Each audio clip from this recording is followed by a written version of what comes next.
Under the sweltering midday sun, the city roared with noise-blaring horns, chattering crowds, and the hum of endless traffic. Yet amid the chaos, something unusual caught Ethan Wallace's eye. Beneath the rusted iron of the Eastport overpass, two young girls sat side by side, their identical faces marked by dust and determination. In their frail hands, they clutched cardboard signs scrawled in thick black marker. "Please help us find Mr. Ethan Wallace." Ethan's sleek black sedan screeched to a halt, his pulse hammering as if struck by an unseen force. For a moment, the world seemed to dim, the only focus being those two sets of steady, brown eyes staring straight at him. He stepped out, each stride pulling him closer to a truth he didn't yet understand. The girls, clad in tattered gray dresses, glanced at each other before speaking in unison. "We're looking for our father." When Ethan asked who that was, the answer hit him like a sudden gust. "You." They introduced themselves as Lily and Leanna, twins abandoned to the streets after their mother passed away. She had told them, in her final days, that their father was a man named Ethan Wallace, a name they now held like a lifeline. Standing before them, Ethan felt the slash and weight of years without children, the echo of an empty home, and a gnawing ache for a Jesus connection he thought he'd never have. In that instant, he knew this meeting was no coincidence. It was the beginning of a story that would challenge his heart, unravel his past, and test just how far he was willing to go for the Pastigrender's truth. The heat of the afternoon still clung to the air when Ethan Wallace finally heard the rest of the girl's story, one that would dig up memories he thought had long been buried. Lily and Leanna sat opposite him in the cool, quiet reception area of the private clinic. Their hands stayed linked, as if one might disappear if the other let go. When he asked how they knew his name, their answer came softly, but with a weight that made the walls feel smaller. "It was our mother," Lily began, her eyes shimmering, though no tears fell yet. "Before she died, she told us the truth. That you, Ethan Wallace, are our father." Leanna squeezed her sister's hand, taking over. "She said you didn't answer her calls. That one night, many years ago, you met her, and then life moved on. But she never stopped hoping you would come for us." The name of their mother Clara rolled into the air like an echo from another lifetime. Ethan felt it hit somewhere deep in his chest. 15 years ago, at a college friend's celebration, there had been a girl with warm eyes and an easy laugh. One evening together, fleeting but real, then a tide of meetings, flights, and ambition had swept him away. What happened to her? Ethan's voice was low, almost afraid of the answer. "She got sick," Lily whispered. "Kidney failure. She needed surgery, but we had no money." Lily broke off, her voice cracking. "Leanna finished for her. She told us in her last hours that you would never have another child. Until you found us, took us in, and gave us the life she couldn't." Ethan blinked, unsure he had heard correctly. "She said that?" They both nodded. "She called it a curse," Leanna said. Her tone carried neither malice nor fear, only a quiet certainty, as if repeating a truth carved in stone. "She cried when she said it, but she made us promise to keep looking for you." The word curse lodged itself in Ethan's mind. He thought of the 10 long years he had spent in a house where silence lived in the corners. 10 years of medical tests with his now ex-wife, Hannah, each one telling them both there was nothing wrong, nothing to stop them from becoming parents, yet nothing ever happened. 10 years of hope, disappointment, and finally, a goodbye note from Hannah just the day before he met the twins. "Maybe we are not meant to be," she had written. "I will seek a new life. I wish you peace." Ethan had accepted that emptiness. Or so he thought. Now, staring at these two young faces, so much of Clara's strength in their eyes, he felt a different possibility stir inside him. If Clara's words had been true, then perhaps this was not coincidence at all. Perhaps finding them was not just chance, but the key to ending a chapter of grief he had never been able to close. Still, a knot of doubt twisted in him. "Your mother believed I ignored her?" he asked, struggling to keep his voice steady. "Yes," Lily said simply. "She said she called and called, but you never answered. She thought you had forgotten her." "I never got those calls," Ethan replied quickly, almost desperately. "I never knew." He could hear the edge in his own voice, the need to be believed. They studied him quietly, as if weighing his words against the years of absence. He didn't know how to make up for the time already lost, but he did know one thing: if they were his daughters, truly his, he would never let them be alone again. The curse wasn't the part that haunted him. It was the image of Clara, dying and afraid, yet still holding on to the belief that he could protect her children. For Ethan, that belief felt like both a gift and a burden. It meant he had been chosen for a role he had unknowingly failed to fulfill for over a decade. It also meant he had a second chance. A chance to break whatever shadow Clara's words had cast over them all. That afternoon, as they prepared for the DNA test, the thought kept circling in his mind. If this proved true, if these girls were his, then the emptiness of the last 10 years might finally make sense. The unanswered question of why life had denied him children could find its answer in the faces sitting before him now. He didn't know if curses were real. But he did know that love, once found, could rewrite the ending to even the most painful stories. And as the swabs were sealed and taken away for analysis, Ethan Wallace silently promised Clara, wherever she was, that if fate had brought his low shoe him to Lily and Leanna, he would spend every remaining day ensuring they never again had to hold a cardboard sign under an overpass, waiting for someone to claim them. Because whether or not the curse was real, he intended to break it, with love, protection, and the life they had always deserved. The waiting room smelled faintly of lemon disinfectant, its pale walls reflecting the sterile calm that Ethan Wallace found almost unbearable. He paced along the length of the hallway, his polished shoes whispering over the tiled floor. Each step echoing the weight of a question that could change his life forever. Behind him, Lily and Leanna sat close together on a bench, their shoulders touching, their thin hands clasped tightly. The tattered ash dresses they wore had been washed that morning, but no soap could hide the years of hardship woven into the fabric. A nurse had just taken them inside for swabs, speaking gently as if sensing that this moment meant more than any routine test. Ethan replayed the last hours in his mind, the sight of them beneath the Eastport overpass, the cardboard signs with his name written in unsteady strokes, the words that had turned his world inside out. You are our father. He hadn't known whether to believe, to hope, or to run. But once they'd told him about Clara, about her illness, and her final words, he had known there was only one way to find the truth science on paper. The twins emerged from the testing room together, still hand in hand. They didn't speak as they sat down again, their eyes darting toward him and then away, as though afraid of reading the wrong thing on his face. It'll just be a little while, the nurse said, her tone gentle. Ethan gave the girls a small, reassuring nod, though his insides felt anything but steady. He had built companies, negotiated billion-dollar deals, and stood before rooms of powerful people without his voice ever trembling. Yet here, in this hallway, he felt like a man stripped of every layer of armor, standing bare before fate. Minutes passed like hours. Ethan's mind slipped to Clara again, the way she had laughed that night so many years ago, the warmth in her eyes, and the terrible knowledge that she carried his children without him ever knowing. If the results confirmed what the girls claimed, he had missed 15 years of birthdays, school days, scraped knees, and bedtime stories. He swallowed hard, vowing silently that if life gave him a second chance, he would never waste another moment. At last, the door at the far end of the hall opened. The doctor stepped out, holding a brown folder against his chest. His face was calm, but his eyes held the weight of what he carried. Ethan stopped pacing, his hands clenching at his sides. Lily and Leanna stood too, their expressions caught between hope and fear. The results are ready, the doctor said. Ethan reached for the folder, his fingers trembling. He opened it slowly, the way a man might open a letter from the past that could either heal or destroy him. His eyes landed on the first line and froze. The paper shook in his hands. Lily's voice cracked. What? What does it say? Ethan couldn't seem to form the words, his throat tightening. The doctor, seeing his struggle, stepped forward and read aloud, You are the biological father of both girls, Mr. Wallace. For a moment, the world went silent. Lily's lips parted in shock, her eyes flooding with tears.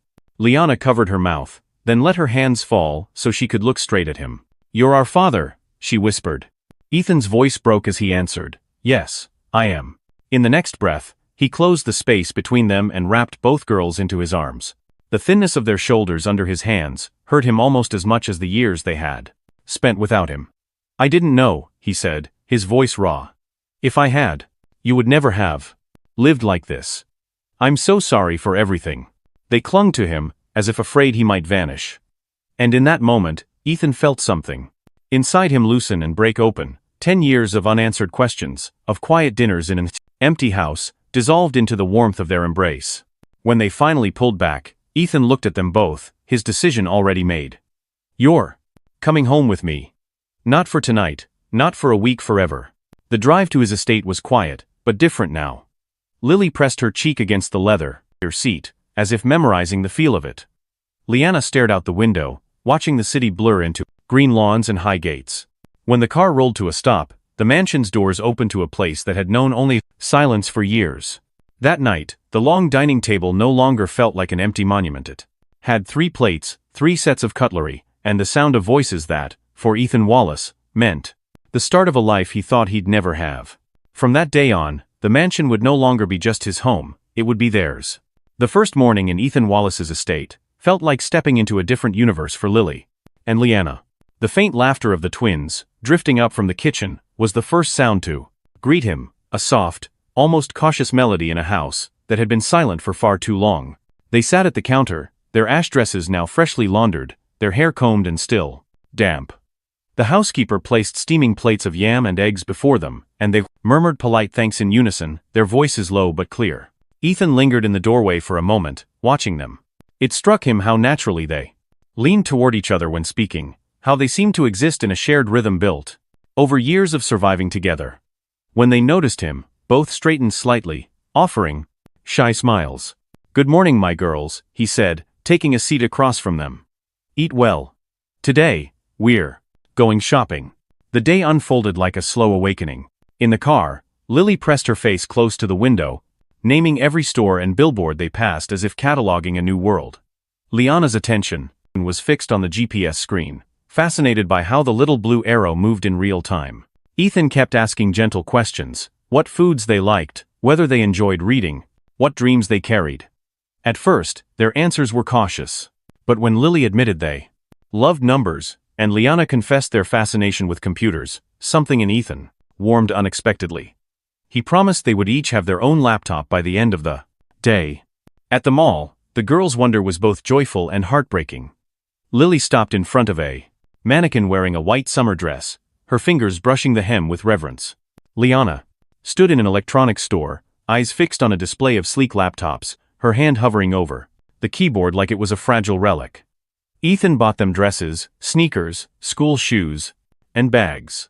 Then came the laptops matching models in protective cases, purchased without hesitation. By the time they returned to the mansion, the Bentley's trunk was full. The twins hurried upstairs, eager to try on clothes, while Ethan stayed in the living room, watching the shopping bags disappear into their rooms. For the first time in years, the house felt alive. That night, the long dining table, once a symbol of emptiness, had 3 places set. Dinner began in a hush, but slowly, the stories began to flow, memories of their mother Clara's laughter, how she made birthdays special even with nothing, the nights she pointed to the stars, and told them they would one day rise higher than anything they could see. Ethan listened to every word as though memorizing a map to the parts of their lives he had missed. When the meal ended, the girls lingered at their bedroom doors.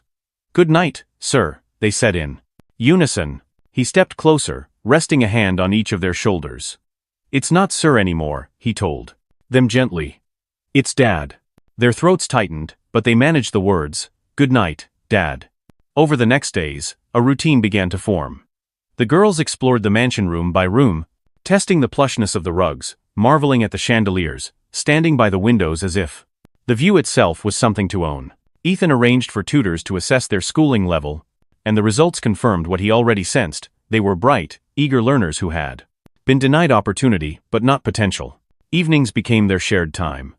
Sometimes they worked on simple coding exercises together, other times they sat on the patio, drinking hot chocolate, and talking about the future. They spoke of creating a company together one day, one that would use technology to solve real problems for people like the ones they had grown up among. Ethan listened, always careful not to press too hard, letting trust grow at its own pace. The change was subtle but unmistakable. Their smiles lingered longer, their laughter came more freely, and their eyes no longer carried the constant flicker of caution. In the quiet moments, Ethan realized this was more than just providing a home. It was about rebuilding a sense of safety, dignity, and belonging, and letting them see themselves not as survivors, but as daughters with every right to dream. And every time he heard them call him Dad, the words settled deeper into his heart, erasing a little more of the emptiness that had once defined his life. The call from his assistant came just after noon, while Ethan Wallace was reviewing contracts. In his office. "Sir, a woman named Lydia is here to see you," the assistant said. "She says she was a close friend of Clara." Ethan's pen stilled over the paper. Clara's name always hit him like a sudden drop in the air. But this was different. "Send her in," he said. The door opened to reveal a tall, poised woman in her late 30s. Her simple black dress and sharp gaze gave her an air of quiet authority. She greeted him by name and, without preamble, began to speak. "I knew Clara before you did. We were like sisters. I left for the UK before you met her, but she told me everything about that night. And about trying to reach you. Afterward." Ethan leaned forward. "I never got those calls. I didn't know she was pregnant." Lydia's eyes softened briefly, but then her tone sharpened. "Clara believed you ignored her. And in her final days, she told me something else, something I think you need to hear before it's too late. There was a man who wanted to claim the twins as his own. A man with power, influence, and the will to take what he wants. His name is Chief Dominic." The name made Ethan's jaw tighten. Chief Dominic was no stranger. His reach extended through politics, oil, and the kinds of networks most people never saw. "Why would he claim them?" Ethan asked, his voice controlled but edged with steel. "He told Clara they were his," Lydia explained. "He even offered her money to disappear. She refused, but it wasn't enough to make him stop looking. That's why she lived in hiding." Ethan's mind raced. He had just found Lily and Leanna after 15 lost years. The idea of losing them again, especially to someone like Dominic, was unacceptable. "Does he know they're with me now?" he asked. Lydia hesitated. "I think he does. And if that's the case, he won't let it go easily." The office fell silent, except for the hum of the air conditioner. Ethan's thoughts narrowed to one sharp point: protect the girls. He stood, his voice firm now. "Thank you for telling me. If you hear anything, call me immediately." When Lydia left, her heels clicking against the marble, Ethan pulled out his phone and dialed his head of security. "Full surveillance on the estate starting today," he ordered. "No one comes or goes without clearance. And keep eyes out for Chief Dominic. If he so much as drives past, I want to know." That evening, the mansion's routine shifted. Guards were doubled at the gates. Cameras checked and upgraded, and a discreet security detail began shadowing the girls whenever they left the property. Ethan didn't tell Lily and Liana the details, only that it was for their safety. He refused to let fear touch the newfound joy they'd begun to feel in their new home. Yet inside, the unease was constant. Chief Dominic was a man used to getting his way, and Ethan knew men like him didn't simply walk away from what they considered theirs. The challenge was no longer just about being a father, it was about being a shield, prepared for a father-be fight he hoped would never come, but would meet head-on if it did. And as he stood in the upstairs hallway that night, watching the twins laugh over something on their laptops, Ethan swore to himself that whatever storms lay ahead, Dominic would have to go through him first. 4 years passed in what felt like a single turn of the seasons. The shy, guarded girls, Ethan Wallace had once found under the Eastport overpass, had become confident young women, with fierce intelligence and clear ambition. Lily had chosen to major in data science, drawn to the beauty of patterns hidden in chaos, while Leanna pursued software engineering, fascinated by building tools that could solve problems at scale. From the first day of university, they approached their studies with a hunger born from years of deprivation. Ethan made sure they had the best resources, top-tier laptops, access to online courses, and private tutors when needed, but the drive came entirely from them. Every late-night coding project, every research paper, every hackathon, they tackled together, each pushing the other to go further. Professors began to notice that the sisters not only excelled individually, but were unstoppable as a team. Ethan attended their mid-semester presentations, quietly proud as he listened to classmates and faculty praise their work. He never once forgot that these moments, were the life he might never have known if fate hadn't intervened that day, under the bridge. By their final year, Lily had secured an internship at a major analytics firm, developing predictive models that impressed her supervisors. Leanna interned at a fast-growing tech startup, where her knack for writing efficient code saved the company weeks of development time. Both received job offers before graduation, but they agreed they wanted to build something together. One day, a company that would blend their skills to create technology with real-world impact. Graduation day arrived bathed in sunlight, the campus buzzing with excitement. Ethan sat near the front of the auditorium, his heart swelling as the dean announced Lily as the best student in data science and Liana as the best in software engineering. Each gave speeches that drew both applause and misty eyes, speaking not only of academic journeys but of traumatics, resilience, gratitude, and the belief that hardship could forge the strongest steel. That evening, Ethan hosted a celebration at the mansion. Old friends, mentors, and even Lydia attended, all to honor the twins' achievements. Laughter filled the air, glasses clinked, and for Ethan, the night felt like a promise fulfilled. In the months that followed, Lily and Liana stepped fully into their professional lives.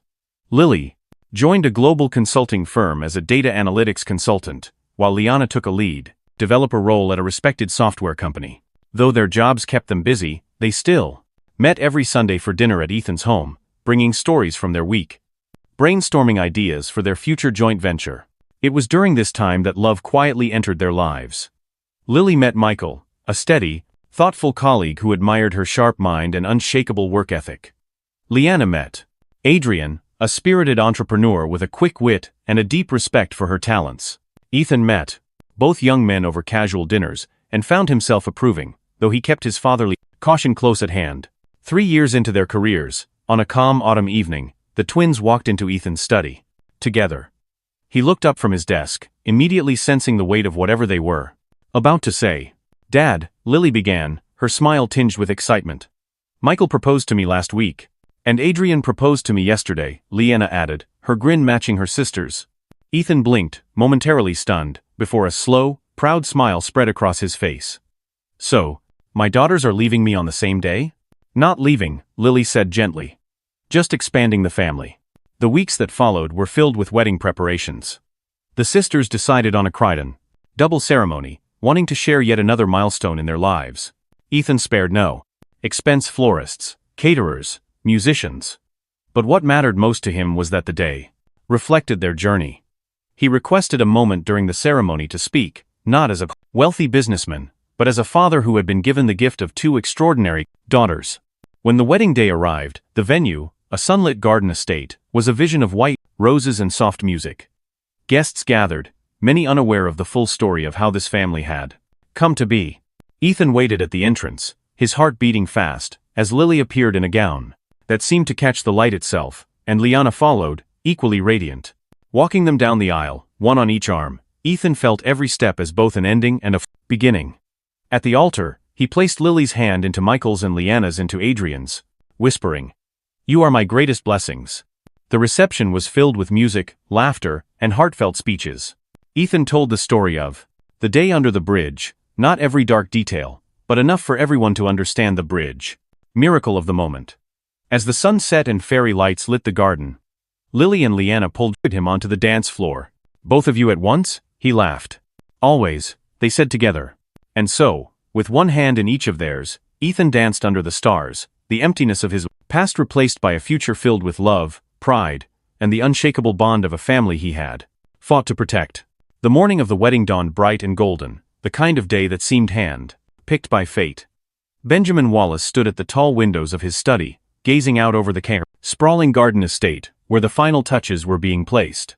White roses lined the aisles, their petals glistening in the early light, while strings of fairy lights twined around archways and trellises, waiting for evening to make them glow.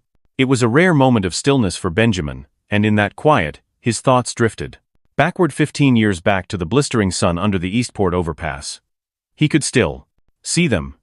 2 frail girls in worn ash dresses, clutching cardboard signs with his name. He could still remember the way his chest had tightened when they told him he was their father, and the fear that he might be too late to make a difference. Now those same girls, no longer frail, no longer voiceless, were about to walk down the aisle as accomplished women, marrying men they loved. He felt both immense pride and a bittersweet tug in his chest. By mid-morning, the mansion was alive with activity. Florists moved between rooms with armfuls of blooms, the kitchen staff prepared trays of delicacies, and the sound of laughter floated down the hallway from the bridal suite. When Benjamin knocked gently on the door, it opened to reveal Lily in her gown. A simple yet elegant silhouette of lace and satin that seemed to catch and hold the light. Behind her, Liana was fastening the final pearl button on her own gown, just as breathtaking in its soft, flowing layers. "Dad," Lily said, her smile warm and steady, "are you ready?" Benjamin stepped inside, feeling his throat tighten. "I've been ready for this day since the moment I found you." The ceremony began under the wide, open sky. Guests filled the seats, family, friends, colleagues, and even Lydia, the woman who had once warned him of the past's dangers but had also helped ensure this future. Music swelled as Benjamin stood at the entrance, one daughter on each arm. As they walked, he was keenly aware of every step, every breath. He could feel the slight tremor in Lily's hand, the confident grip of Liana's, and the way both leaned into him just slightly, as if the three of them were still bound by that invisible thread forged years ago under the bridge. At the altar, he placed Lily's hand into Michael's, and Liana's into Adrian's. "Take care of them," he murmured to the men, his voice low but resolute. When the vows were spoken, and the rings exchanged, Benjamin found himself blinking back tears. The applause rose around him, the music swelled, and yet he could hear the faint echo of Clara's voice in his memory, telling him that one day the girls would rise higher than the stars. The reception unfolded like a dream, long tables under white canopies, soft laughter mingling with the clinking of glasses. Speeches were given, and when Benjamin's turn came, he stood before the crowd, his voice carrying a mix of pride and humility. He told the story of that first meeting, of the cardboard signs and the quiet bravery in two young girls' eyes. He spoke of the years since, of their determination, their accomplishments, and how they had changed not just his home, but his heart. As the sun dipped low, casting everything in a warm golden haze, Lily and Liana approached him together. "Dance with us, Dad," Liana said, holding out her hand. He laughed softly. "Both of you at once?" "Always," Lily replied. And so they danced, Benjamin in the middle, one daughter's hand in each of his, the fairy lights above flickering on as the sky deepened. In that moment, he wasn't thinking about the years they'd lost or the battles they'd fought to get here. He was simply a father dancing with his daughters, the weight of the past replaced by the joy of the present. When the music slowed, Lily kissed his cheek. "We love you, Dad." "Always," Liana added. Benjamin's voice was steady now, full of quiet certainty. "And I will always love you more than anything. More than everything." As they stepped back into the crowd, hand in hand with their new husbands, Benjamin stood still for a moment longer. The man who had once thought he'd never hear a child call him Dad now had two daughters who had filled his life with light, and that, he thought, was the only ending he would ever need. The music was soft at first, just a gentle melody weaving through the evening air as the fairy lights shimmered above the garden. Benjamin Wallace stood to one side of the reception, watching his daughters Lily and Liana laugh with their new husbands under the warm glow of the lights. It felt almost surreal, this moment. The same young women he had once found beneath the Eastport overpass, holding cardboard signs with his name, were now radiant brides, stepping into futures they had built through courage, grit, and grace. When they spotted him, both approached with a mischievous smile. "Dance with us, Dad," Liana said, holding out her hand. Benjamin chuckled. "Both of you at once?" "Always," Lily replied without missing a beat. So there he was, in the middle of the dance floor, one daughter's hand in each of his, swaying to the rhythm of a song that seemed written for this exact moment. He could feel the warmth of their palms, the steadiness of their presence, and the quiet weight of everything they had endured to get here. Around them, guests smiled, some wiping away tears. But for Benjamin, the rest of the world blurred into the background.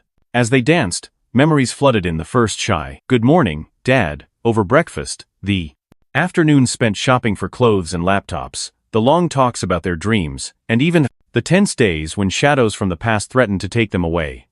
Every step on that dance floor felt like stitching another piece of their history together, sealing it with joy. When the music slowed, Lily leaned in to kiss his cheek. "We love you, Dad." "Always," Liana added, her voice firm and full of affection. Benjamin's answer came without hesitation. "And I will always love you more than anything. More than everything." As they returned to their husbands, he stayed there for a moment longer, letting the scene imprint itself in his memory. This, he thought, was the only ending he would ever need, not the grand houses, not the business successes, but the simple truth of being a father, fully and completely. Life's greatest treasures are rarely the ones you set out to find. Sometimes, they arrive unexpectedly, disguised as responsibility, sacrifice, or even challenge. But when you open your heart, truly open it, you discover that love can rewrite every chapter of your story. Benjamin's journey teaches us that it's never too late to step into the role we were meant to play, to give of ourselves fully, and to cherish the people who make us whole. If this story touched your heart, share your thoughts in the comments. Tell us about a moment when love or family changed your life forever. And don't forget to like this video and subscribe to our channel so you never miss another inspiring story. Your next life-changing tale might be just one click away.